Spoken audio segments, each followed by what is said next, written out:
Well, folks, hello, welcome, good evening, good morning, wherever you are. Nice Yeah. to see some familiar people online already. And Hey, Nick, how are you? Hiya. I'm good, thanks. So this evening we have two amazing speakers, both from Europe. So we're going to talk about building enterprise AI agents and cloud adoption with some AI sprinkled on top. So before we got started, we could do some housekeeping. Housekeeping. So, let me see, where is it? Can you see? Yeah, just try and full screen it there, Nick, and I can do the housekeeping.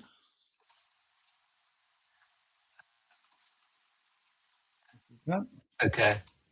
Can you all see? right, Is it full that'll screen? do. That'll do. Yeah. Um, Hey, folks. So, in case you don't know me, my name is Kevin Green. I'm Microsoft MVP in the Azure and Microsoft Foundry spaces. And this is my good friend, Nick. Do you want to introduce yourself? Yeah, so I'm Nicholas. I'm Microsoft Azure MVP and a senior platform engineer working for Kenis. And just before we get started, we want to just go through code of conduct. So all members of this group should abide by this code of conduct. Be friendly and welcome to everyone. Be patient, be thoughtful, be respectful, inclusive, and be open and curious. Try to ask questions to understand something and not criticize. You can do this one. Yeah, so as Nick said, we've got two really great speakers. We've got Nicole Enders, German M365 MVP. Nicole is going to talk about, well, her session is titled HR Companion Reimagined. It's all about building enterprise ready AI agents with Microsoft Foundry. Then we have Saeed Dal, who's been on with us before, Microsoft MVP and MCT based out of Sweden. And Saeed's going to talk a little bit about his or our Azure cloud journey and provide us with a roadmap to successful adoption for your cloud and AI solution. So, just in case anybody hasn't had any time to see sessions or hear sessions about AI, we're bringing you two more AI focused sessions tonight, folks. Yeah, Uh, so next that's event, amazing. next event is 6th of July. I don't think you've got it locked in yet, but Yeah, haven't should be got a date confirmed. to update. It's just speakers to be announced soon. Thanks. Awesome. Okay, and I think we're going to go first up with Nicole. So, Nick, Yeah. I'll let you bring Nicole in. Yeah. Hi. Oh Hi, yeah. Nicole. So before we start, do you want to just introduce your session? What you're going to be talking about? I think I can explain a little bit how what's going on in the session here on this first slide, if you like. Okay. Yeah. Okay, then I would say welcome from my side. I'm really happy to be here and to talk about our all favorite topic. So AI is a topic nearly everybody is talking about. And I think if I look back, so the HR companion, that was my first AI project.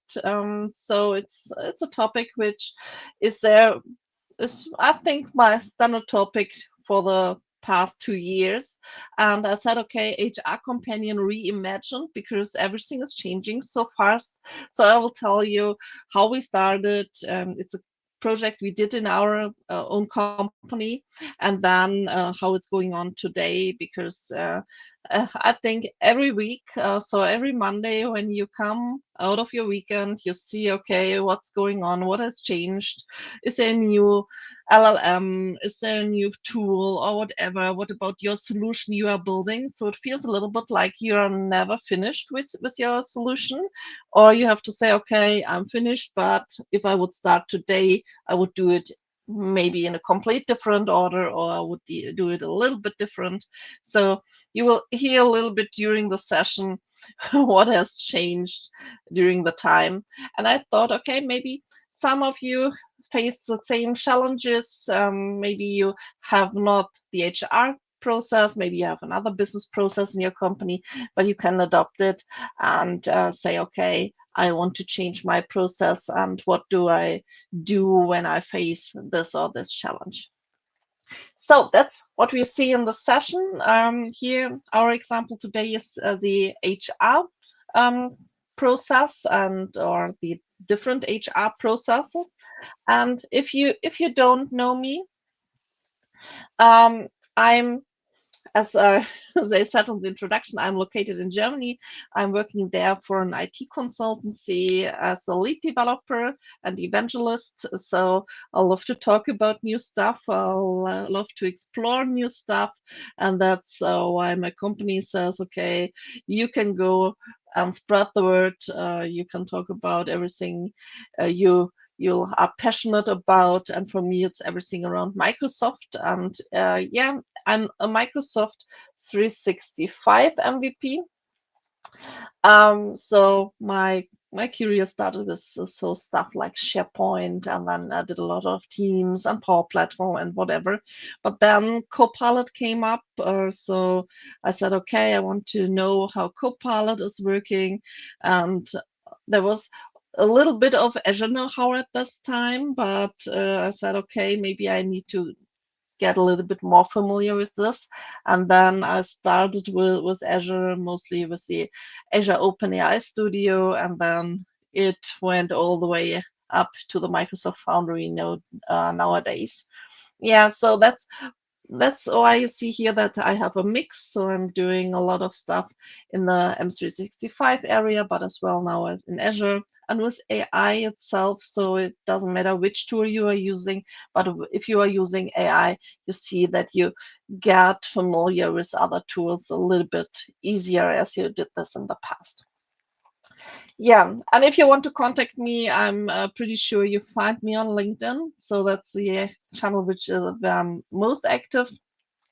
And if you go with my handle, so it's for Instagram, it's for X. I always want to say Twitter, X and so on. Then you find me with Nicole Enders, only without the double E. If you would combine my first and my last name, I found it a little bit funny that I miss one character in this nickname.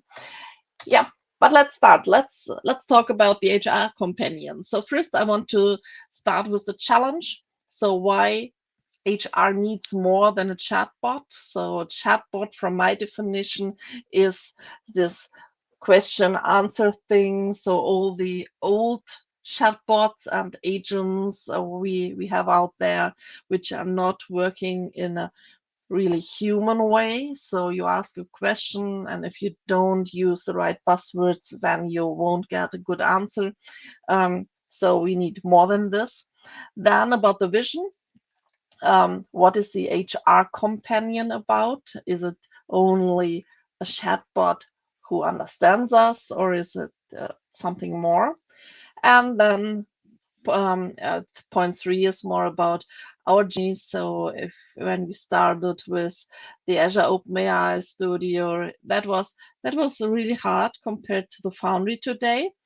And then we will talk about the solution. So if we go to the architecture, what about the Foundry stack, what we are using there, then a little bit about what do you need to keep in mind, what are you responsible for, so think about security stuff and so on.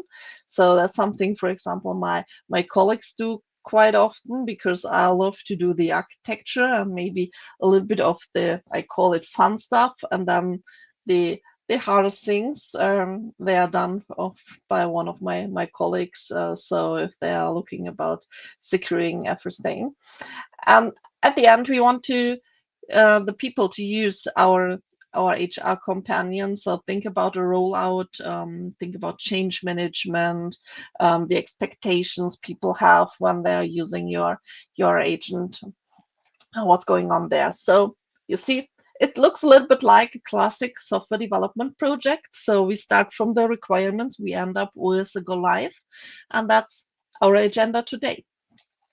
Yeah, and this picture, I think I'm using this quite long for a long time now, but it never ends. So if you don't have a good solution for the situation, then it's always the same. So you see here the woman who is sitting there in front of her PC. She is an HR employee, and she wants to do her job. She has a task list which never ends, and then there are a lot of people. So people who are calling her, the people are writing Teams messages and emails, and if you are located in the same office, maybe they stand right beside you and they say, "I have a question," and the questions are very, very different. So one question you would say, "Oh my God, go in the internet, look in this paper," then you would find this information. Other questions maybe are related to new employees. So think about an onboarding process. If you are doing a good onboarding, then some questions don't really show up because they are answered automatically before the new employee really thinks about the question. And then there are always questions which are really personal, so maybe contract related. I need to know if I'm allowed to go on vacation more than 30 days a year or whatever. How can I do this? So why I'm talking about 30 days, that's I know it's in my contract, but if I want to do more days off, maybe I would have to talk with my HR department. Yeah, and yes, I can do this. Maybe I want to change something, so maybe I move to another city and I want to change my address in the HR system. Wouldn't it be nice if I could do this by my own and not opening a ticket, asking the HR department to change my address and so on? So a ticket system is always, or in most of the cases, a step between such an HR companion and doing this manually. I had a customer who started with a ticket system a few weeks ago, and I said, "Okay, you can do this, but this ticket system is only one step because you need to do this when you get the ticket instead of when you get my email or so." So nothing really an advantage if you talk to me. Yeah, and an HR companion could do this maybe for you. Yeah, so why does HR need more than a chatbot? We talked a little bit about this already. So we have overloaded HR teams. So if you talk to an HR department and they have to tell you how many emails, chat messages, and so on they get, you would be really impressed how the people can do their job, because with all the interruptions, it's really hard to do your job. Yeah, and they spend hours, so many hours, on the same and recurring questions. So it's not only me who has this question about I would say the days off I have.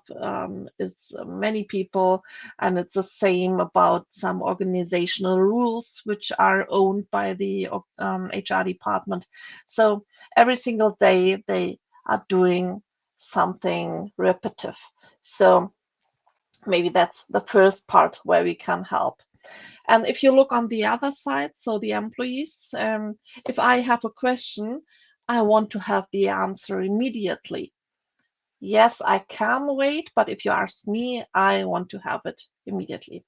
Yeah, and so if I have to wait, maybe I will forget that I asked this question. So then a few days later, um, I remember that I asked this question, and then I re-ask, or I ask for the status and so on. And so it's not only the question which arrives at the HR departments, all the re-questions, so the reminders, if you would call it. Yeah, and so for the employee, it's not a good deal. For the HR department, it's not a good deal. And in the past, when you tried such an FAQ list or an FAQ bot, that was not so good, because you were responsible as an HR department to manage this FAQ list, which is behind the chatbot. Wouldn't it be better if the HR companion could answer every question which is HR related based on all the information which is already there. So maybe you already prepared an onboarding page. We did this, for example. I didn't know this. I learned this in my internal project. So the HR colleagues, they explained a lot of stuff to me, and they showed me what they prepared in the past. So they had a space in the intranet. They had a special space for onboarding. They had a space for if you have a company based car, for example. They had a page for benefits and so on. So they prepared a lot of stuff, and the pages really looked really nice, but nobody knew about this. Yeah, and so the vision, I think it's clear. We want to have an HR companion that answers questions of every employee 24/7. So I don't want to wait until my colleague is there again tomorrow in the morning. So maybe I'm more one of the people who prefer working late in the day, and my colleague is working or starting really early in the morning. So we don't have so much time together. Maybe this person has meetings, I have meetings, and so on. So it's really hard to get a common time slot. So with an HR companion, that doesn't matter, because I could probably ask this question at 10 p.m.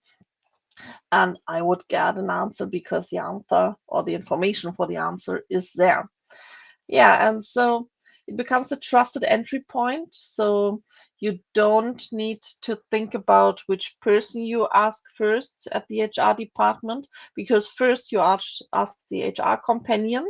And if the companion cannot help you because your question or your ask is so special, then a good HR companion would have an escalation point where he tells you what you need to do, if you need to open a ticket, or if you need to schedule a meeting with a person, and so on. So that's something, if you think about a concept for your HR companion, which is quite relevant, that you think about what should the HR companion do and what are the escalation steps. So maybe you have more than one pass out of the conversation with an HR companion. Yeah, and as I said, we started our project so very early. So it's more than, I think at the moment it's more than 2 years ago that we thought about our HR companion. At this moment, we named it HR bot, but during the project we said, okay, HR bot, because chatbot feels a little bit like the old stuff. We say it's an HR companion. Yeah, and we started with the Azure OpenAI Studio. It didn't have so much stuff. And at this moment, it was really important for us that we think about security. We didn't want to have a live connect to our intranet. So we were thinking about, we are going in Azure, we are doing this in a single new resource group. We are adding there a storage account for all our knowledge. And then we were going on with the Azure AI search. We are doing all this rec, the rec stuff. So we had our chunks based out of the documents.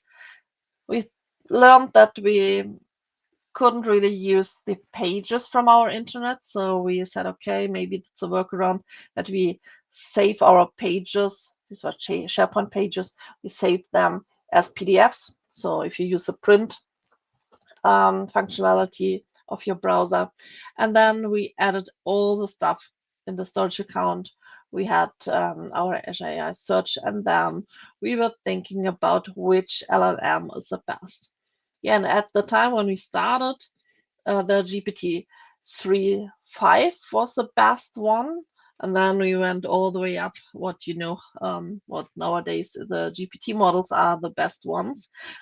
And yeah, Then we had renamings, we had new tools. So if you go with the Azure OpenAI Studio, then you know, okay, there was the Azure AI Studio, and then we had the Azure AI Foundry, and then the renaming to Microsoft Foundry. So it was a little bit of an evolution. And for me, the most important change was between Azure OpenAI Studio and Azure AI Studio, because the Azure AI Studio was the first one which felt a little bit like a development environment and not so much as a Azure service where you are clicking a little bit. So we had a step there. You see that the real icon didn't change so much, only a little bit of the coloring, and it feels a little bit more 3D stuff nowadays. But if you look on the tool side, you see that the Microsoft Foundry has a lot of more stuff today, because you can create a project, you can build everything inside your project. You see, okay, what do I need? I need some knowledge. Maybe I want to use different tools for my agent. What about the agent itself? Which people want to use it? So if you think about how you secure your agent, you can think about going with Azure, not with Azure, with Entra ID. And you can also do a lot of regarding testing. So if you think about that, you run your agent, you test it, you're doing evaluations, and you see what's going on, what's working in a good way, what's not working. Maybe you see that people are using some wording where you see, okay, they get the answer that the agent cannot answer the question. So maybe it's a part where you look for a content filter, so that you change it a little bit, or your guardrails are in a different way. So a lot of stuff you can do in the Microsoft Foundry, and that's one of the, if we would call it, disadvantages, that the Microsoft Foundry is more complex. So if you have a tool which has more functionality or is more flexible, then you also have the disadvantage that it can be complex to get into it, so to get familiar with all the stuff. But if you start from a little scenario, then you have a chance to get your way out of there. Yeah, and so what does the HR companion do? Maybe we already have this. So he can answer questions for the employees. So he can answer on all the stuff which is already there. So regarding all the stuff in the intranet, he can answer questions based on documents. So maybe you have your organizational rules out there. And if you connect your HR companion with all the systems which are which are relevant to you, then maybe you can also change HR data. So that's the employee side, and the other stuff is the support for the HR teams. Because if I'm an HR employee and I don't need to answer on all these recurring requests, then I have time for the people. I have time for the meetings with people who have special questions, special ask. So I can work on this stuff, or maybe on developing new concepts for my company. So if you think about, maybe you want to change something in your organization. And it's also an entry point for HR processes. So not only this ask a question, go and say, okay, I maybe want to start an HR process with you as well. So think about self-service as a buzzword here at this point. Yeah, and how you would do this. So what's the Foundry stack? So we have the Microsoft Foundry itself. So there you find all the different models. You have the infrastructure to create your first agents. So that's more a prompt agent. So you can enter the instructions, you can connect to knowledge and select the tools and so on. That's for somebody, it feels a little bit like like low code platform, I would say. But it doesn't need to stay this, because if you have special requirements, then maybe you want to go with a little bit more. So you don't only use the Foundry agent service, so you have the responses API right there. You can also go with the Microsoft Agent Framework, and then I think there are nearly no limits, because you can build your complete own application with your own UI and so on, and then deploy this. So where do you use it at the end? So that maybe you are asking yourself why Microsoft Teams is here at the slide, because in most of my cases, so not only internal for our project, but also for my customers, the people are going with M365 and they're using Teams a lot of, so most of the time. And then it feels natural that you integrate your solution at the end in Microsoft Teams as a personal app, for example. So we did this, that we have a menu item on the left navigation in Teams and say, okay, here you find your HR companion. So that's the Foundry stack. We went with the Foundry at the end and using the agent framework and to integrate our application at the end in Microsoft Teams. Yeah, and as I said, the first option was the prompt agent, so that's managed, so it feels like a declarative way. So you can go with the Foundry and create your agent from scratch if you want, and you can go up to pro-code solutions. So then that's where the Microsoft Agent Framework comes in. And that's if you want to have a lot of more logic inside. So if it's not only asking questions and getting answers, you want to create some logic that the HR companion also manages how to change your data, your contract data, for example, how to deal with other systems. Maybe you have another system where you are doing all the stuff like requesting some days off. In our case, this is, for example, SAP. And if we want to have this connection to SAP, then we need some technology under the hood. So that's where we say, okay, go with Microsoft Agent Framework and do the rest complete by your own. So we have a different UI. Yeah, so the HR companion for us, it's end to end. So it's not only that you design your agent and then you integrate this in Copilot or whatever. So for us, it's a complete different web application. It's integrated into Teams, but it feels in Teams, the integration, that's more like a window to your web application. And then everything is handled in this application. And in the background, we are using the Microsoft Foundry with its LLM we have activated or deployed there. Yeah, and if you say, okay, how is it's now going on from the end user perspective? So the end user asks in Teams, for example, I moved, please update my address. And because I'm in Teams, I have the authentication via Entra ID. So I'm already authenticated and we can use this authentication. And then the HR companion grounds our data based on the HR policy and gets the current record, so my record in the system. So it knows what's going on, which is my current address and so on. Then I can change my address. So I have an input, some input fields, and I have to confirm it. And then the agent can do this if I've implemented this. And at the end, we have maybe policy checks. We have the storing in the HR system, maybe with a history entry and so on. So it's up to you how you implement this in your agent, how it's working.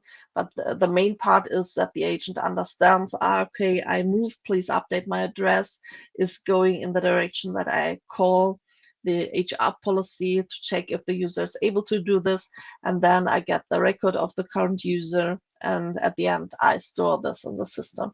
So that's something where you need to think about your tools. Yeah, and there are a few key design decisions. That's where I thought maybe that's not more so much of the fun stuff, because we need to think about security there as well. But at this part, you have also the model selection. And I said at the beginning of our project, so this, it feels a little bit like a never-ending project, because we are checking every time what's going on there and if we can do more and more. So at the starting point, we had GPT 3.5, and now we are going with the GPT-5 series. So thinking, what do we really need and what don't we need? So if you go maybe with 4.1 for standard chat, and what's going on if you want to go to this system, or if you want to have maybe some more stuff, and what about the costs behind it? So that's something we are evaluating at the moment, which is a proper large language model we need to know there.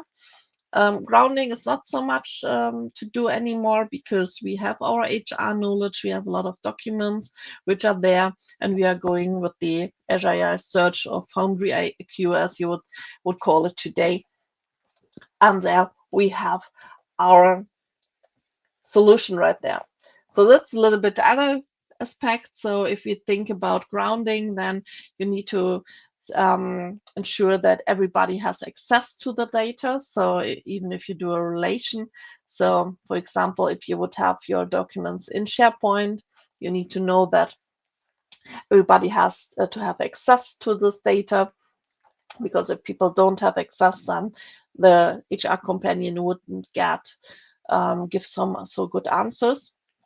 And it's also a special topic that was something we had to discuss with the legal department a long time, about the sensitive data, because it needs to be protective. So we need to implement an encryption in our solution to manage all the sensitive data. And at the end, it's human in the loop. So we are not doing something completely automatically. So we need to have the people who are checking if the data is correct, if the information is correct. So even if you are only doing this FAQ stuff, then you have this remark, that's an AI generated information. So you have to check if it's correct. That's something I think everybody knows from ChatGPT and Co, that you need to check the information you get. But with our solution, because we are only dealing with models which are deployed in the EU, we have it right in a good way. So we can say, okay, everything with GDPR is okay. EU AI Act, that's okay. We are checking this, but I'm really happy that we have a person from legal in our project team, because she is checking if everything is okay right there. Yeah, and our rollout, that was in stages. So it's a little bit like a crawl, walk, run. So we started first that we only had this Q&A stuff. So all the documents, we could do the training, we could do a lot of testing before. Then phase 2 is about adding the first self-service stuff, and the phase 3, that's something we are thinking about at the moment. Maybe that this HR companion can act proactive, so maybe if a deadline or whatever changes, or is very coming close, then that the agent can come up with a message or offering by itself. But that's something we are talking about at the moment, that's not implemented, and there's no technical concept behind this at first. Yeah, and if you want to see how it looks like, only a few slides, but so it's a little bit like the URI we see in a Copilot, for example, that we have this example questions. So how do I report sick leave? That's one of the most asked questions we know in our company. Then sabbaticals are very, very popular. And as I said, update my address is also something. But if you only have this FAQ stuff, then you know, okay, I ask my question, and at the end, I want to see where the information comes from. So I want to see my sources and look in the documents or the different sources itself. And if I want to change my address, for example, then we have a different ordering. So then he recognize, okay, that's an action. He has to start a flow with adaptive cards, and then he wants to enter my new address. I have to confirm that everything is fine, and then I see what's updated in the system after the companion has done this. So that's only how it's from the UI. And if you look on the architecture, you see, okay, we have the employee with web front end, so it's React base. Then I zoom in here a little bit, then you have the back end for the front end. So that's some kind of a man in the middle. So he's talking to the Microsoft Foundry, and that's you could say it's a web API if we say, okay, what's going on there. It's in an Azure Container App. And then we have the Microsoft Foundry with all the different stuff. For example, here is the GPT-4.1 for the standard questions. And we have other GPT models which can be used there as well. And in the backend, if you would call it, we have the grounding, so our knowledge, which is there. And that's how it's from the application side. You have the identity and access stuff. We have this in the Azure DevOps repos, so we can go with CI/CD right there.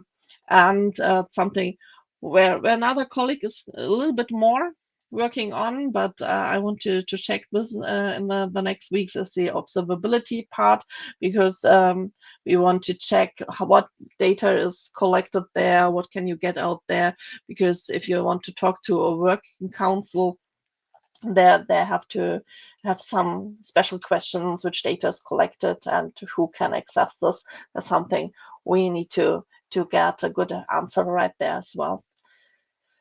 Yeah, building enterprise-ready agents. As you see, you have a lot of stuff to do. Start managed. So think about that you can start with a standard front end. You don't need to build your own one, as we did this.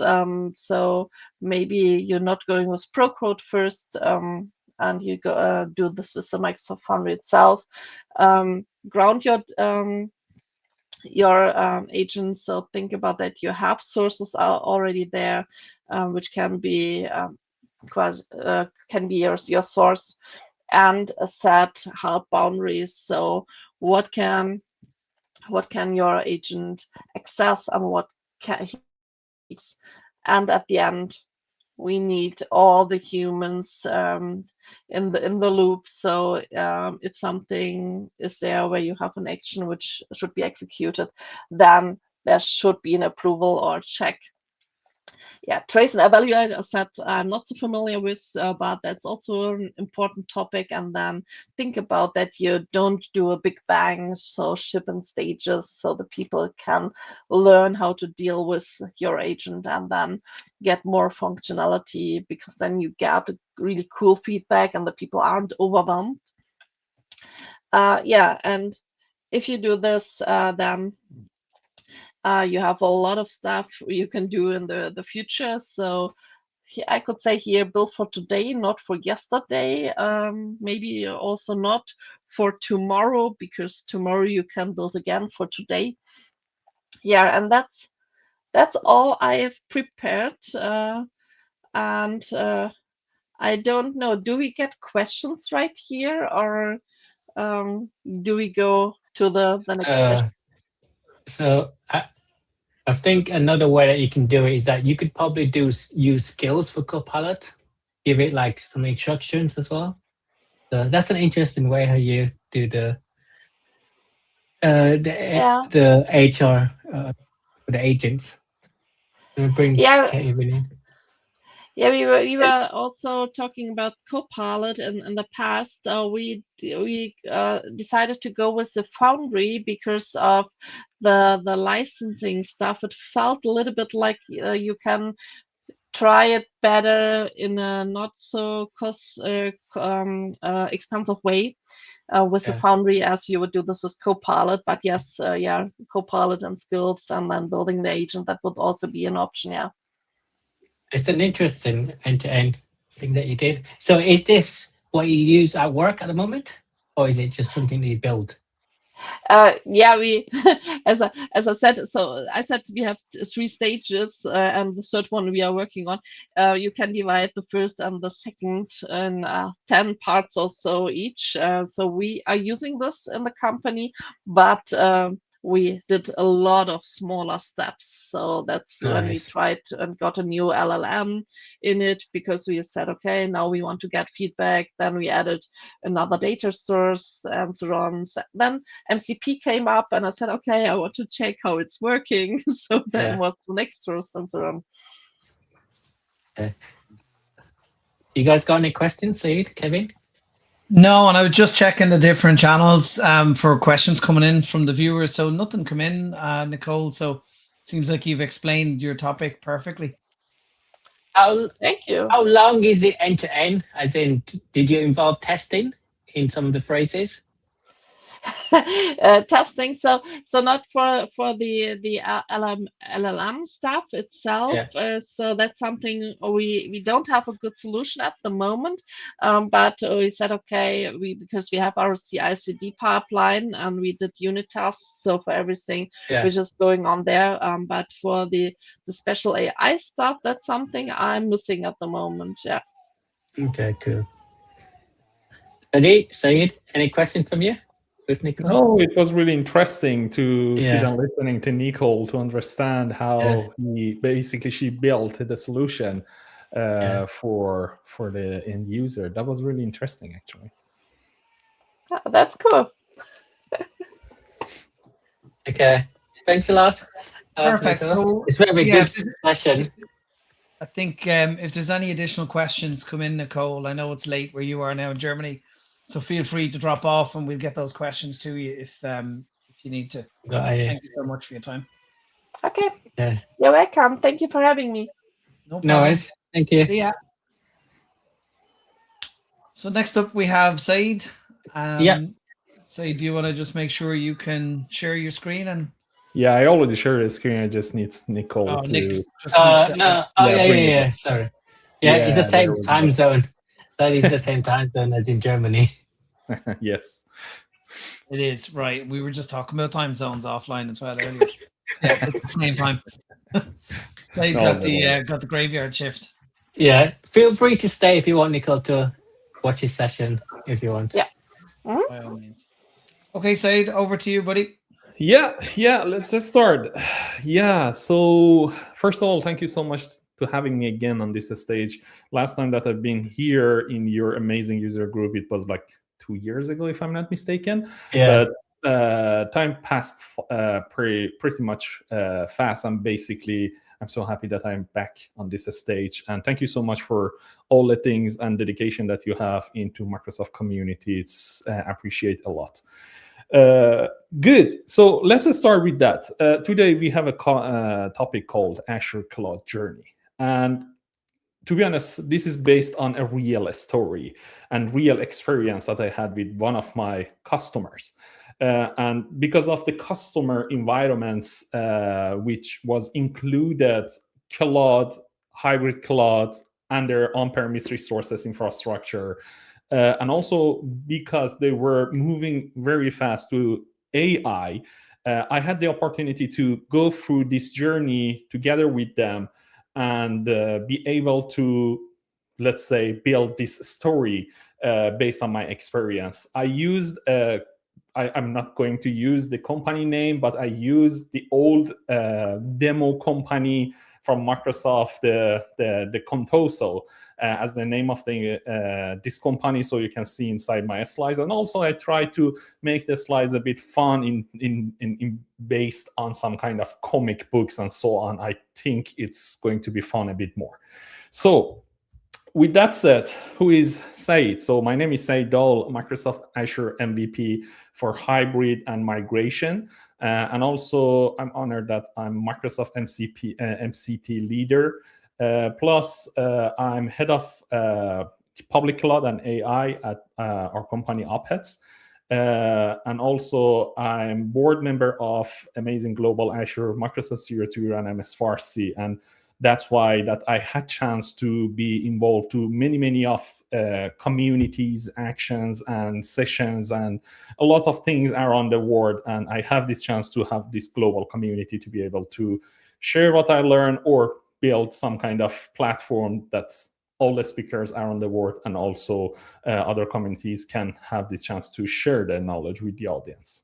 If you want to connect with me, saiddol.com. I built a very fun blog, website, something. It's not finished yet, but if you open that website, basically you have the links that you can click and find me in the social media. But very simple, I'm the only Said Dol in the world, so just type my name. You can find my social media connections in any platform that I have in.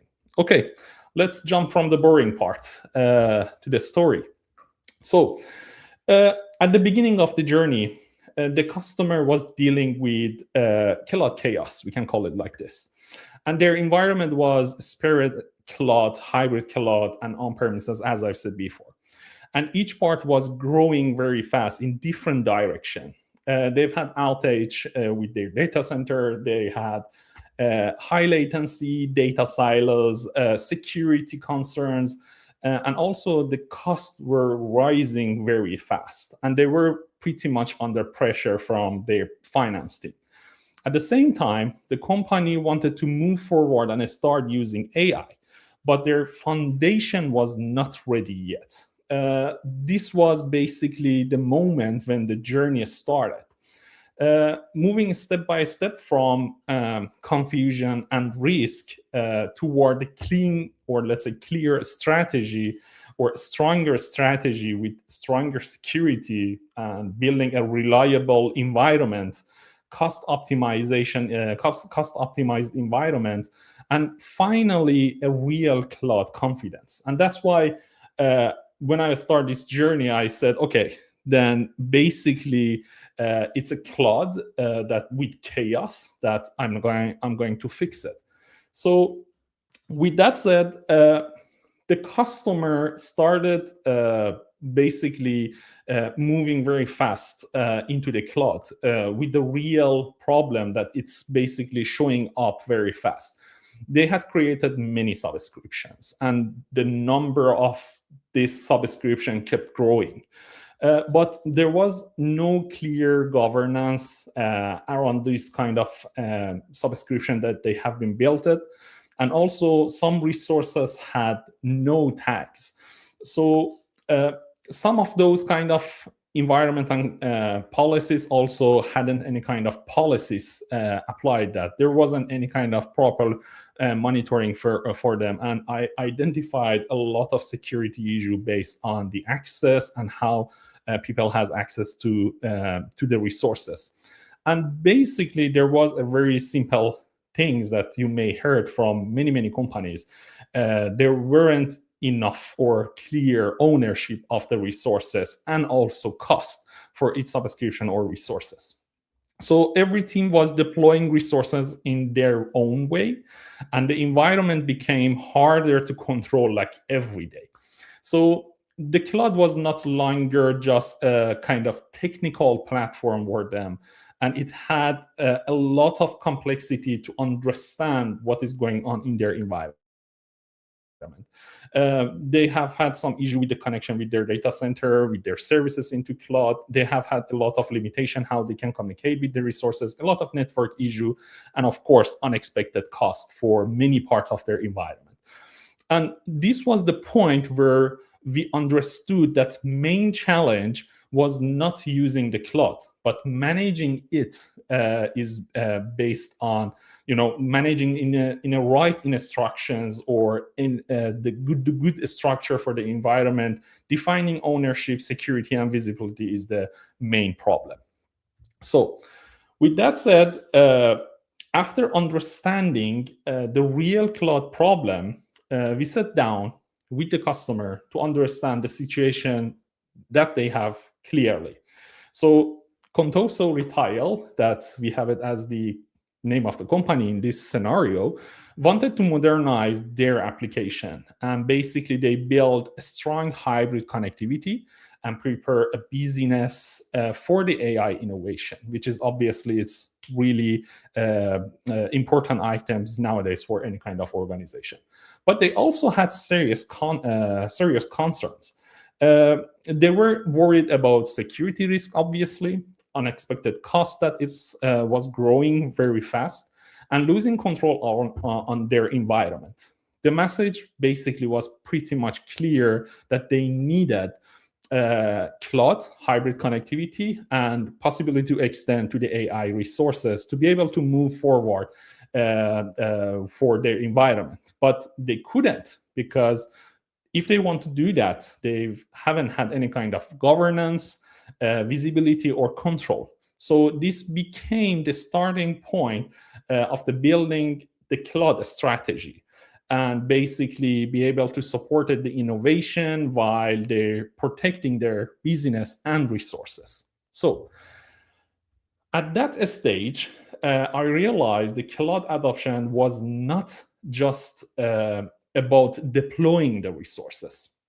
So it had been basically a kind of, let's say, carefully designed environment based on a clear framework that Microsoft provided.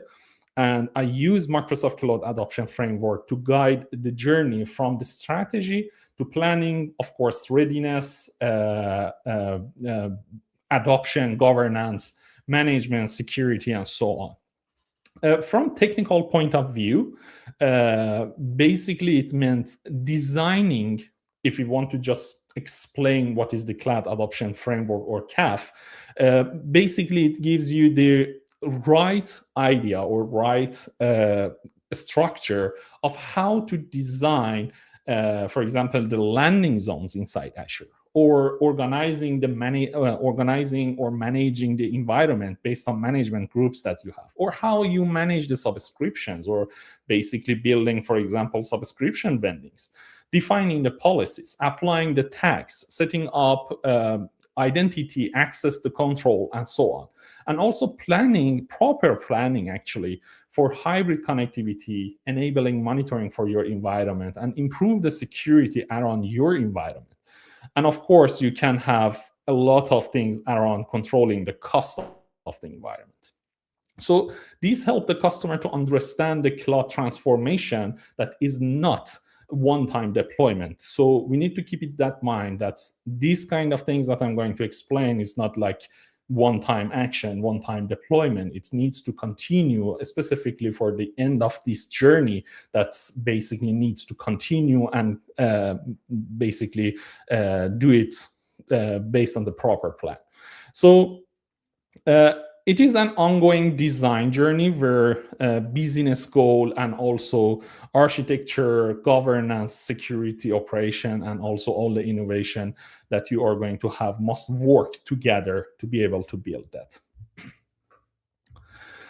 So if you are thinking about the steps that we have in Cloud Adoption Framework, we always starting with the strategy phase. Many of architects or some kind of companies that I've had this conversation with them, I realized that basically they somehow skip from these steps, but this is the wrong way to do that. And I'm going to explain it a bit more, but with any kind of scenario that we always talking about is you need to start with the strategy and planning. So technology is not the main idea here. It's just like understand what you need as the outcome and then continue with the technology part. So I start by helping customer to understand what is the goal, and basically just not just simply move to Azure, because I've seen it many times with the customers that they just move to cloud, move to Azure, and then they skip a lot of part of the strategy. So the real goal was to create business value. And instead of just saying, I just want to move to Azure, I guided them to start a discussion toward clear business outcome. And based on that, I try to help them to understand what is that kind of outcome. For example, reducing data center dependencies, improving the security, or enabling AI innovation, increasing deployment speed, or maintaining compliance, or make sure that this kind of technology that you are bringing is also aligned with all the governance and security that you have in your environment. So from the technical point of view, this is where Microsoft Cloud Adoption Framework becomes important, because the strategy phase connected to business goal with cloud decision. And also it helps define why the organization is moving to cloud and what outcomes we are expect from that kind of changes, or how Azure services, governance, security, and architecture should support those kind of outcomes. So this part is strategy, and normally you have people involved to this kind of decision, but it's not the only part. We are talking about plan. So I try to build some kind of name convention here for such a steps for the environment to make it more easy to understand for the people. So I used what I called a 3P, and it's basically it's a 3P approach, let's call it, and it's people, process, and platform. So this helped me to define the full scope of planning and make sure the customer was not only focused on technology. From people side, I work with role, responsibilities, ownership, and team alignment across the security, and also operations, platform engineering, finance, and of course, application teams. For the process side, also I focused on governance, deployment of standards, cost management or security ownership, and also operational model that they have in their environment. And then at the last one in this step was the platform. So for platform side also, I plan how Azure basically be structured to the support like feature workloads, which is basically, it's really important nowadays when we are talking about those kind of features that we are going to bring to our environments. And of course, hybrid connectivity, security around that, and the flexibility around the innovation that we can have in their environment. So the 3P approach helped the customer to move from random cloud grow to a clear adoption plan with ownership, a clear ownership, which is really important here. And also they have had this kind of execution and continuous optimization in their environment based on that plan.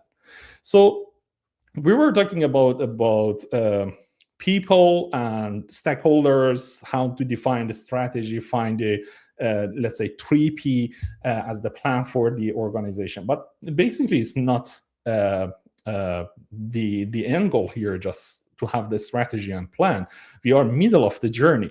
So with that said, we have the ready in terms of the cloud adoption environment or cloud adoption framework.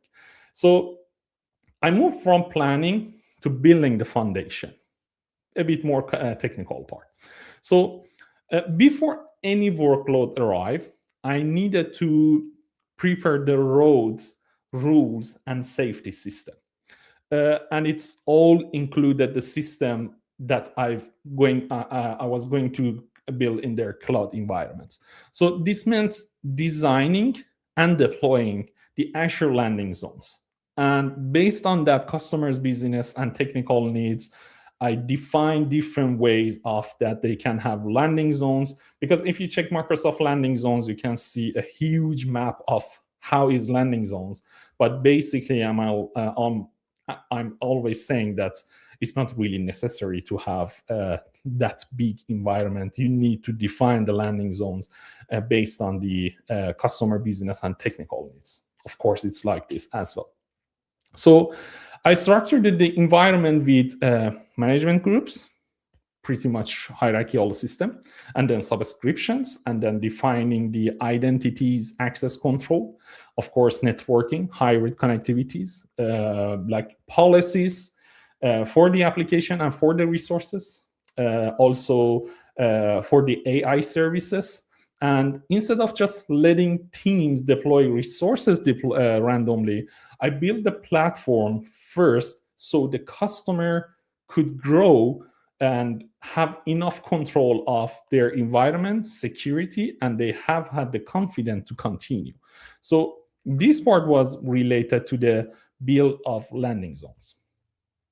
But when we are talking about migration, or let's say how we adopt the scenarios. So in this phase, I focused on moving the customer from planning into real execution.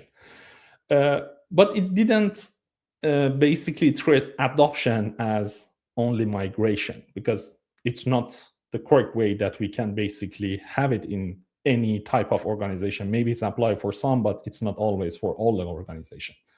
So based on CAF, or Cloud Adoption Framework, I looked at each workloads and basically decided the right path for it.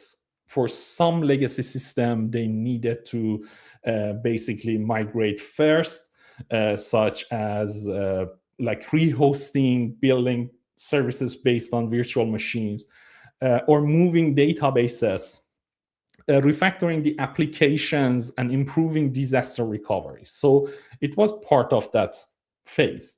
And at the same time, not every solution had the come to the old environment that basically you needed to have that another solution for those kind of workloads. So, and some workloads were better designed with cloud native, of course, and you can, using the modern data platform, serverless APIs, AI solution, and a scalable Azure services. So this helps customer to understand what is the differences between modernization and just moving the resources into cloud based on the migration process. And basically it modernized the customer's environment with confidence while they're creating space for innovation at cloud speed, which was pretty much important for this customer.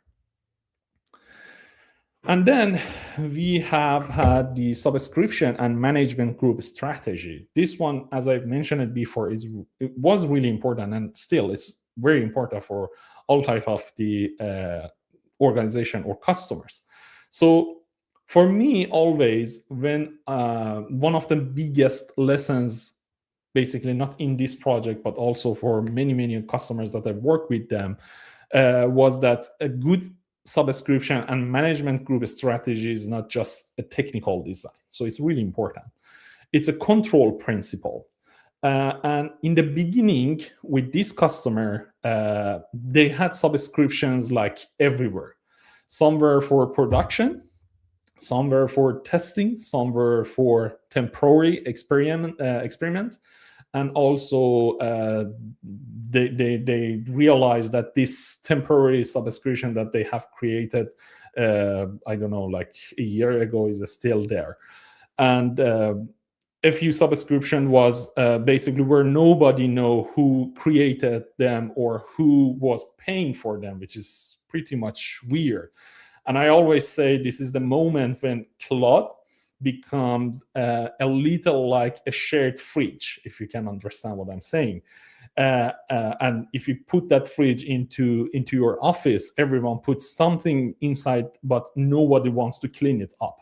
So I designed a clear structure under the tenant root group and operating platform services like identity, connectivity, and management from landing zones, for example, such as production, non-production, AI workloads. And also I created a dedicated sandbox area for those that they want to work with some test environment or just for experimental or any kind of innovation that they have. So teams could move faster without creating chaos. And this structure gave the customer a foundation for scale, ownership, governance, security, and of course, control, cost control of their environment. And one of the most important principle I focused on this journey was identity. So you know how much is important. In the past, many organizations basically protected their network perimeter and assumed everything inside was trusted. But in modern cloud and hybrid environment, identity became, or let's say, becomes the new perimeter. And I explained to customers that before we talk about access to the subscriptions or any kind of resources workload or any AI services, we must first answer a very simple question: who you are and what exactly are you allowed to do? So if you can answer these questions, basically we can identify many things. So these were I designed identity approach using the list privilege, like role-based access control, RBAC, privileged identity management, PIM, which is really important, and also manage identity for the resources, and also strong protection for all users based on admin access, workload identities. And to be honest, this part also created some funny moments because suddenly everyone discovered they had more access than they expected, and it was super weird for them. So some people were almost global admin by accident, and basically this is not really good, or let's say this is not good at all for any kind of environment. And also I identify some ghosts and basically dead accounts that they are still have access to their subscriptions. So I help the customer to clean up the access, also reduce unnecessary permissions, and also build zero trust based identity. And basically with this model where no identities gets access without a verification from higher manager or higher or admins, let's say, without any approval or clear purpose, and of course access review and so on behind the scene. So for the policy-driven governance, which is again, it's another important principle here. So for the principle driven governance, I focused on policy-driven governance. So this one is, as I've said, it's really important. And I learned from experience is that basically governance should not slow teams down. This is really important. The way that you need to design is, the first step is like you need to understand you are not going to slow down any teams, but it should help them to move faster and in the safe way, for sure. At the beginning, some deployments were happening without the right control, of course. Public IPs, open ports, missing the tags, no encryption for the connection, and sometimes resources deployed in the region that nobody knows why and no one expected that. And of course, missing tags basically create a lot of classic issue in the customer's environment. And I've got these questions from the beginning that who is the owner of these resources, and why these costs we have in this report for that kind of resources. So I designed Azure policy guardrails to make the right behavior by default. And it's really important to keep it as by default. And I use policy for allows region, for example, or require tags, security configuration, or diagnostic settings needs to be applied. Identify, for example, resources that they don't have, like private endpoints, some SKU restrictions, applying a specific encryption, naming standards, really important, compliance, identifying orphaned resources to be able to remove them, and of course, cut the cost, having the reservation policy for the environment. So basically, this helped the customer to move from manual reviews and basically reactive fixes as a secure deployment where teams could build faster, and also a clear rule for all of them to have very secure environment, lower risk environment, and of course, deploying the environment with the confidence. And then another important part, and which is basically sometimes make complexity for your environment. So when it comes to the network design, before workload start moving, I started thinking, okay, how much is going to be complex or how much is going to be easy to deploy? So as I've said, this is very important because the customer had a real hybrid cloud environment with their data center. They had some critical systems like ERP databases that they were running in their data centers. And they had some applications and API and some kind of AI services that they had in their mind to be able to have it inside Azure. And that makes some kind of complexity in their environment. And for example, the application team wanted to move the customer-facing app to Azure instead of their local on-premises. But that app still needed to be able to communicate with the on-premises in the secure way.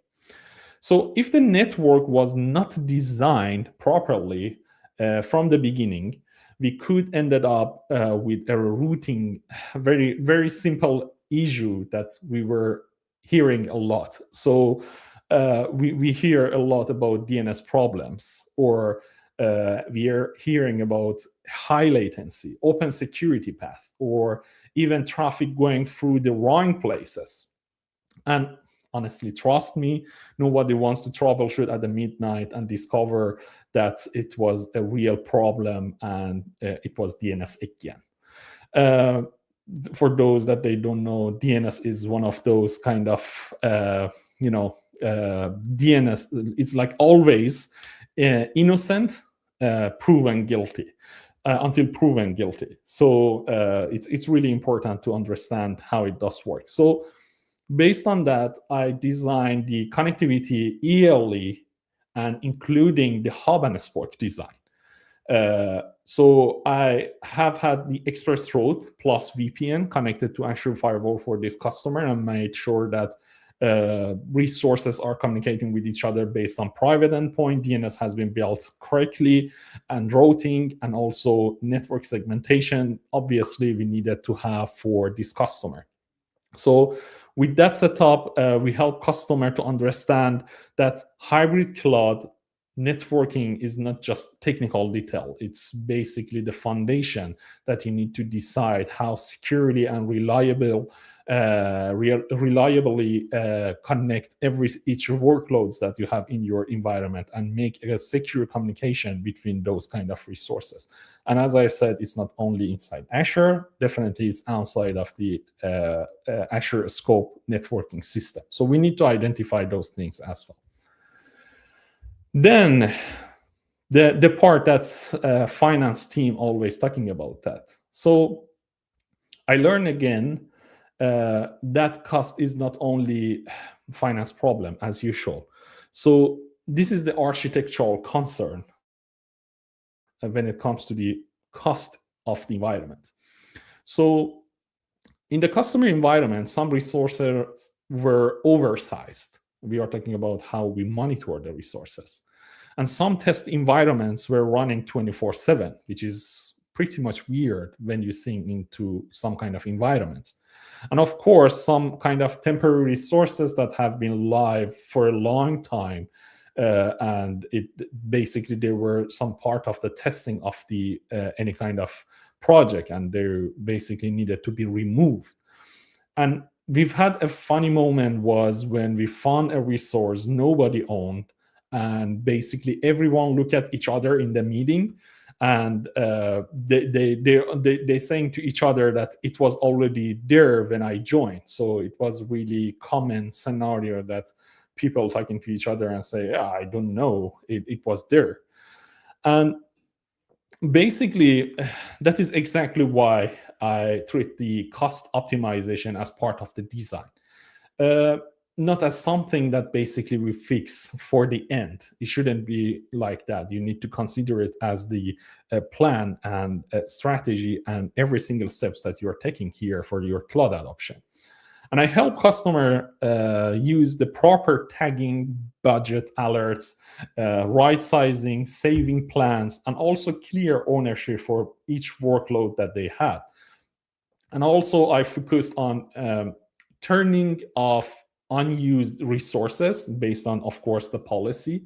We've had basically review the costs every 2-3 months. And basically it was a conversation between us and, of course, application team. And of course, we've had a lot of monitoring around the different services that we have built, even AI, to be able to make sure that we have a good control of the cost. And the key message was simple here. It's basically, if you design the architecture without thinking about cost, eventually become your headache here. And basically your cloud invoice basically is going to show something not really good for your environment. And then you need to deal with finance team. So it's a kind of heart of your environment. You need to make sure every single resources that you are building, it's covering those kind of policies that you have built for your environment. So having tags policies will help you a lot. And then another things, operation by design. So as I mentioned in the downside of this screen, a workload is not production ready until it can be operated, which basically I learned it in a very good way. So it means it's not enough to deploy an application and say it works on my machine. This is the very common things that we hear from different people.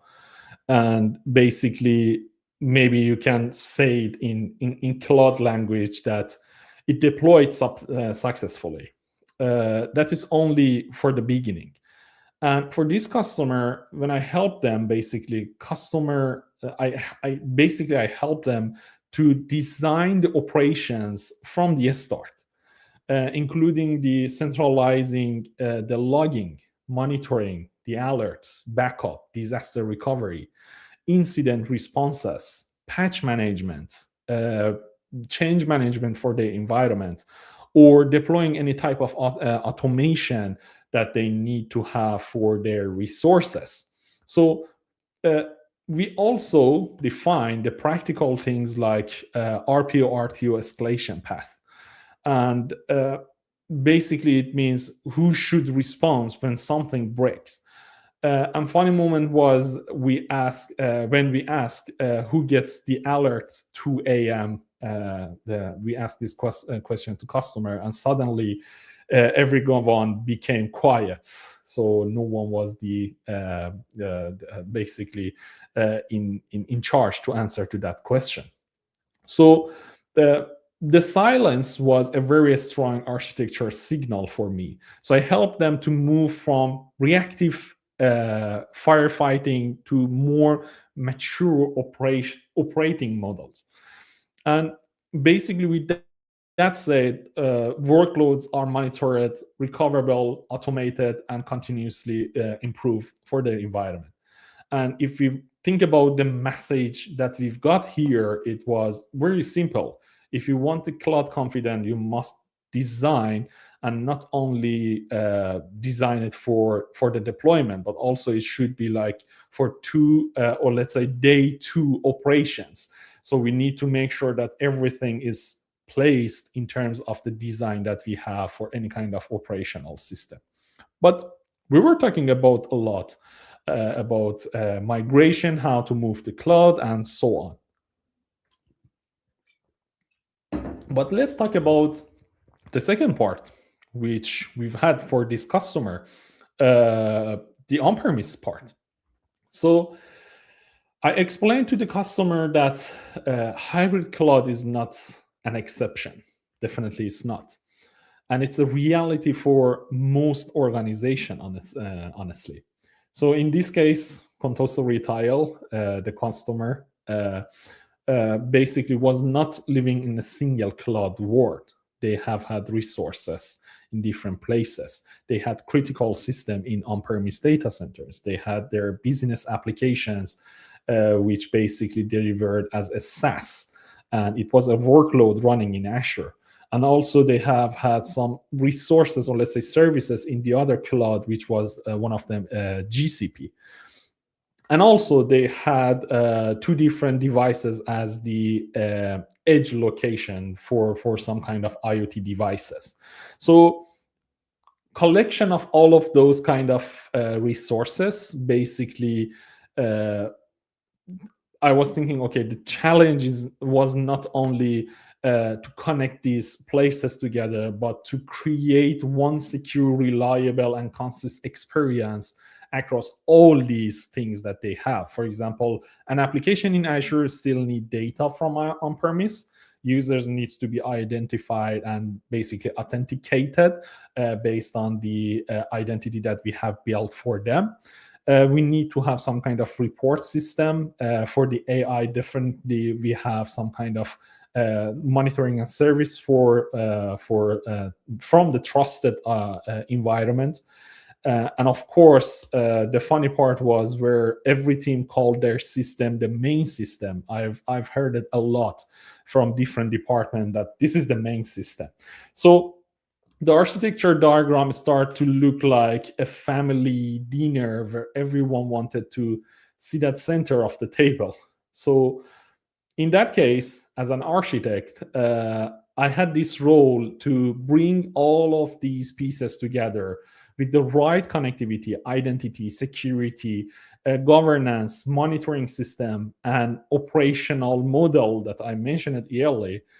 And in that case, hybrid cloud wasn't something that this customer defined it in the past in a good way. And the message was very simple, that hybrid cloud is not only about choosing one place, it's about connecting different places into one control and trust platform. So with that said, I introduced Azure Arc as the hybrid control plane for the customer's environment. And because the customer was not running everything only on Azure, as I mentioned, I needed a way to bring on-premise servers. They've had Kubernetes clusters. And also, as I mentioned, they have had some kind of multi-cloud resources on GCP. They have had some kind of resources. And basically, with help of Azure Arc, basically we extend the Azure control plane behind the Azure itself. So I could manage in a secure way, and also had this monitoring and governance inside Azure Arc to build a unique and reliable environment across the different, or let's say distributed services and servers that they have. And instead of just treating on-premise Azure and other clouds as a separated island, definitely I use Azure Arc to create connected view for policy, for security, for compliance, having a unique monitoring, alert system, and control on the operational resources at the same time. And basically, with that way, instead of just customer paying for different type of the application to monitor their resources, they have had only Azure Arc to build everything around that and be able to apply everything on top of Azure Arc to control their hybrid environment.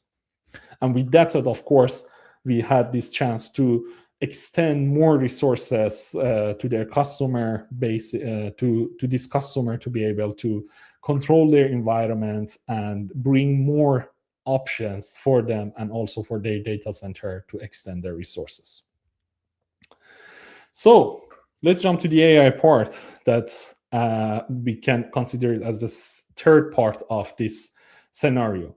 So when I managed to put most of the puzzle pieces together, there was still one important piece left.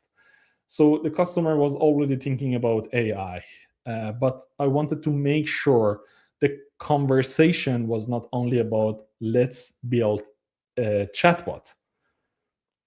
If you remember the presentation of Nicole, she said that AI is not chatbot, and it's really important. We need to understand that. And with that said, AI changed the whole conversation. So it brings huge potential, but it's also bring a new question from me to the customer, that if their data is ready or not, and who is basically owning AI governance in their environment, and how they basically secure prompts or having the output for the AI, and how they basically control the AI cost, and how they stay compliant for the AI environment. And for this customer, I named the AI project NOVA, which basically stands for Next Generation Operational Value Accelerator. So I define a specific project for AI to be able to have this flexibility to control it separately from other part of the organization and the project. So the idea was very simple. NOVA should not just be another technology as a project. It should help the business create value, improve the operations, and innovate responsibility, of course, in the customer's environment. And of course, the funny part that we've had with the AI meeting, when basically we looked like needed a chatbot from the beginning. So I had to bring the conversation back to the strategy when I had this meeting with the customer.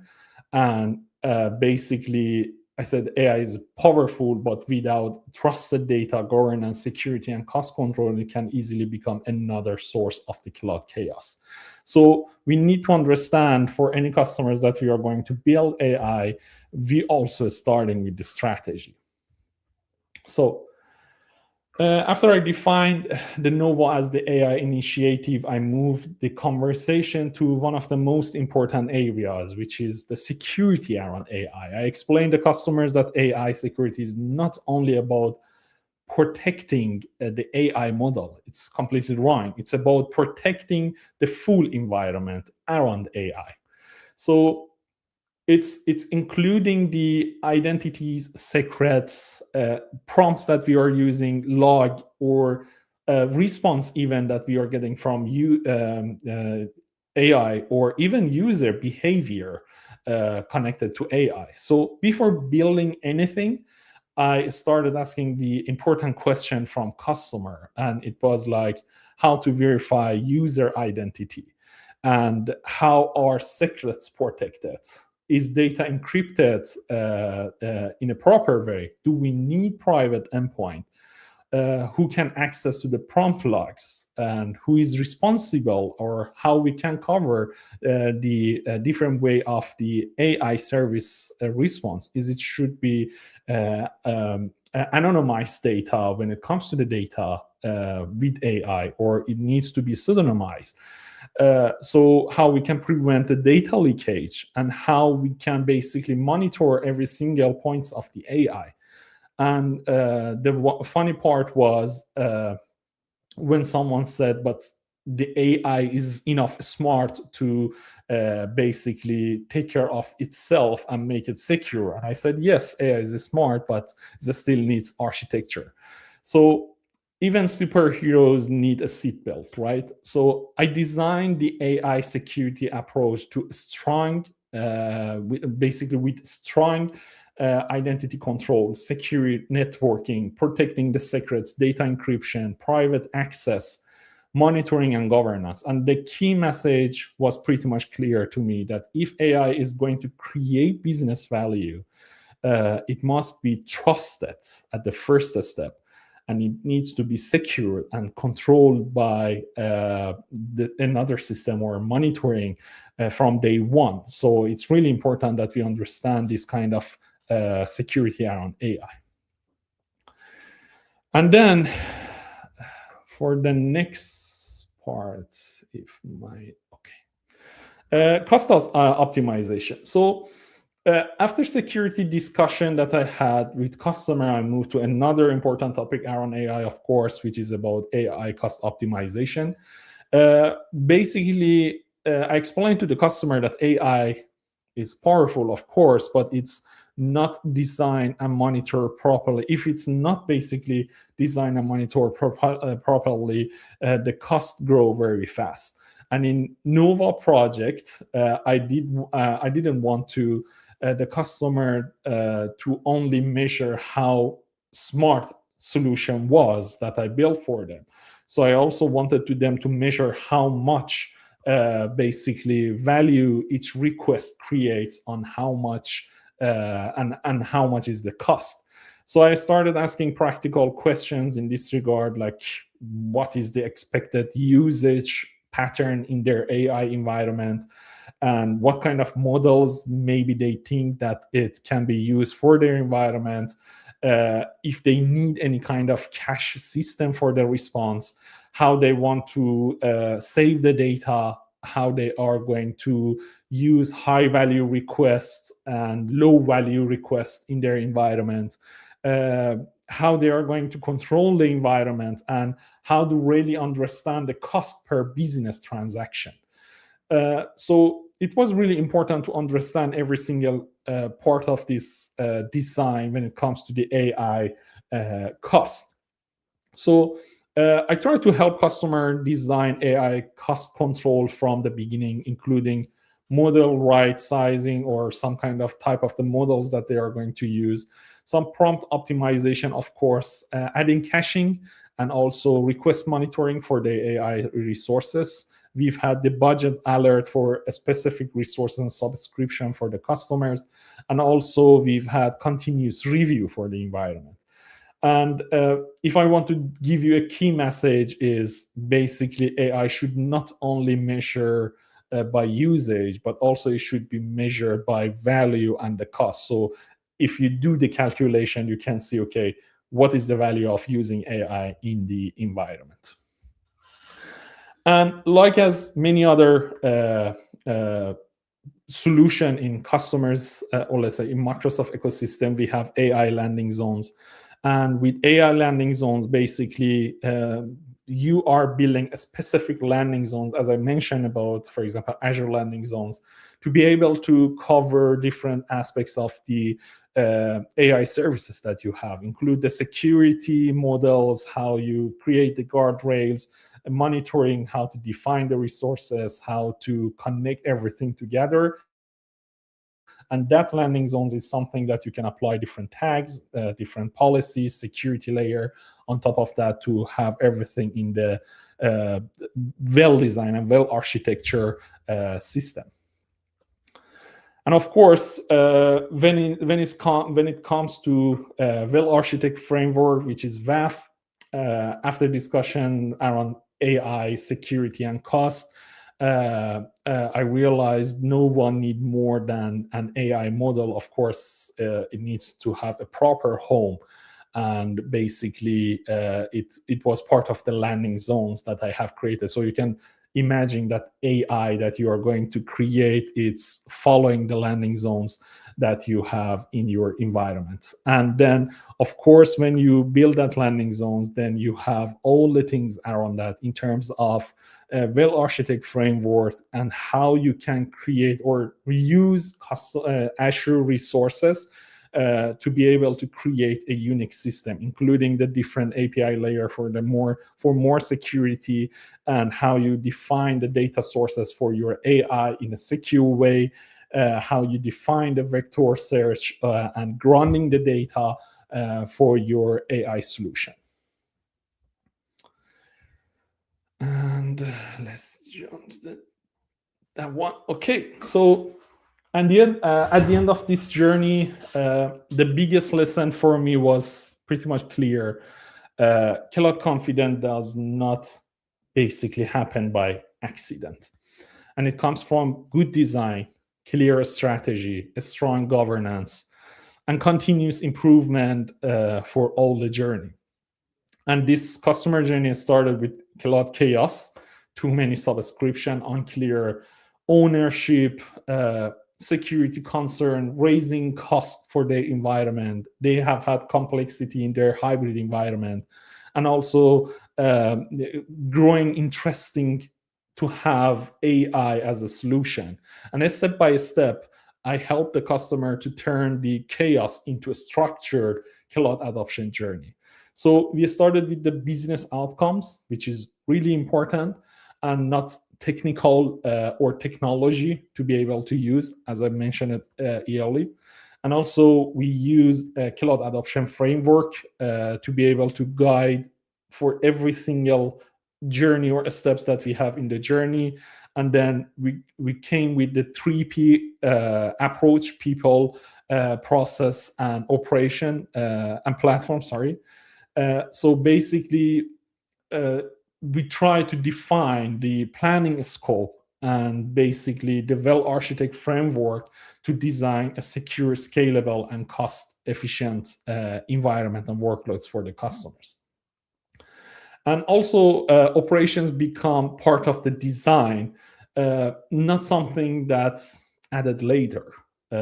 Azure Arc helped to extend their resources easily with a bunch of the policies and management and monitoring system that we managed to apply into their environment. And finally, with the Nova, the AI initiative that we had, I showed basically the AI is not just technology project. It's a business, it's a data, security, cost, governance, and everything that can shift and move a customer environment to the next level. So my final message is this, that do not adopt cloud only to move faster.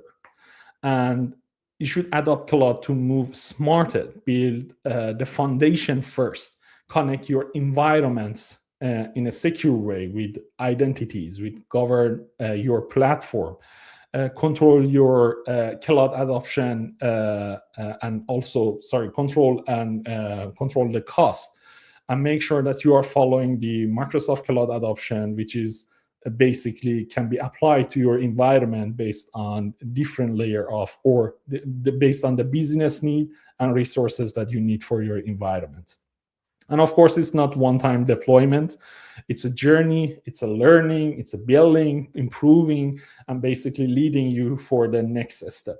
And of course, I always have my motto for this journey, that it's design first, build strong, and innovate with the confidence. So with that said, I say thank you to listening to this story around building your environment with confidence. So I don't know if there is any questions, Kevin, Nicole. I like that picture.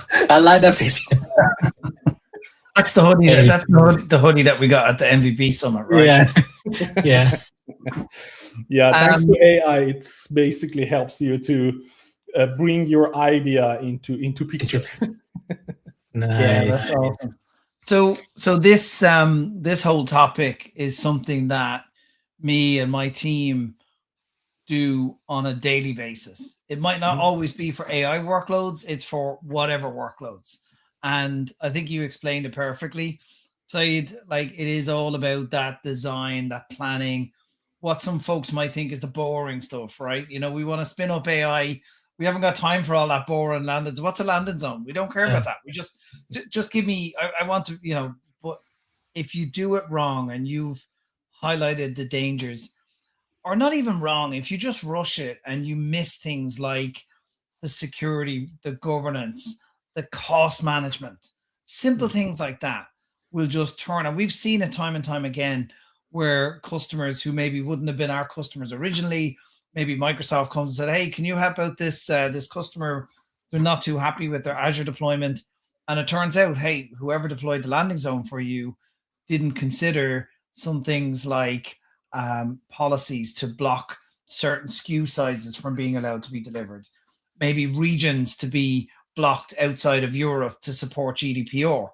simple things like cost management alerts, budgets at the management group level and the subscription level. You miss things like that, and then very quickly the Azure experience goes down the pipes, and customers then will feel, oh, this Microsoft cloud thing is useless. It's no good. It's too expensive. Really, it just didn't have those guardrails, and it didn't have that enterprise-ready environment to support it. So, yeah, I think it's really good. Yeah, exactly. And I've got this question many times, Kevin, that some people telling me that these kind of landing zones, having cloud adoption framework, well-architected framework, it's just like for enterprise customers. It's not really. It needs to be applied for different customers, for SMBs, SMEs. It's really important. It's like the foundation. So it doesn't matter how many resources you have today. If you govern it in a proper way and you apply those, because these features that I explained, like tags, like management groups, setting policies, they are free. You need to use that. There is no any cost behind that. And these kind of features help you to control the cost, create a budget for your environment. And definitely with using these kind of things in the environment, you can not only have reliable environment, but you can enjoy of using resources inside cloud. So it's really important to understand it's just not for enterprise because the name is big. It's actual landing zone. It's also for the SMBs, even if they have, I don't know, less than 10 resources in their environment. Yeah, absolutely. You still need that framework. You still need those guidelines. Yeah. If you're like ourselves, where we're maybe consultants, or you're doing this on a regular basis, you're going to have your DevOps code, you're going to have your repos, you're going to have your repeatable code there anyway. So really, it's just a case of big or small organization. It shouldn't take too long to spin up a small hub and spoke for an SMB size organization. They can scale it out later, but you're building it like Lego blocks. I always try and present it like that. So you build the basic foundation, and as the environment and the organization scales, it can easily be built on, rather than chuck it all in one subscription, chuck it all in one VNet and to hell with everything else. That's not going to work. Long term, you just get burnt with it. Yeah, exactly. Exactly. Good. So that's it. So as I said, no questions coming in, but I followed that very, very closely. Yeah, it's something that we do every day on my team. So yeah, really good. Well done. Yeah. So hope everyone enjoyed that. Sorry, Saeed, have you considered, because there's a new thing called AI landing zone. Have you looked at that? Yeah, basically, except this customer, I also had another customer that I also built that AI landing zones for them. Yeah. And I can tell you that one is really important for now as well. I promised to that customer that I'm going to build their environment pretty much secure, isolated, and it's an AI, pretty much isolated AI based on Microsoft environment. And honestly, you cannot build that kind of isolation around AI if you are not going to follow AI landing zones for your environment. Yeah. And this is the end goal. This is like dot and done. You need to have that landing zones apply for your AI services to be able to make sure, okay, there is no any kind of unnecessary connection to your AI environment. And of course, when you have the AI landing zone, you can apply different type of the security and policies to that one, completely separated from the actual environment that you have. And if it's necessary to communicate with the other information or data like Fabric or databases, other grounding data, definitely you can build it on top of that. And when it comes even into Microsoft Foundry resources, AI landing zones help you to define a proper policy in terms of the access. So it's really important that we follow those kind of landing zones. And as I said, yes, I use it twice so far with 2 enterprise solutions that I built for the customer, and it works like a charm, honestly. Yeah, me too. I can vouch for it. Things like private endpoints, removing that public endpoint exposure from the AI, keeping it separate then maybe from the production environment or the on-prem environment if there's on-prem connectivity. But again, it's like, as I say, it's like Lego, right? You build the initial platform landing zone first, and then you just plug in whatever you need to on top of that. So exactly. And also you can dictate all those policies to all users or people that they are consuming that. landing zone. So it's very useful. So I recommend everyone to use that landing zones for their AI solutions. Yeah. No worries. Cool. Okay, I Okay. think we leave it at that. So there's no other questions coming in. So thank you very much, Saeed. Yeah. Thanks a lot. Thanks, And having thanks me. also to Nicole. I worries. think Nicole has dropped off, but thanks a Yeah. million. Really Thanks so good much. session from the two of you. Thanks.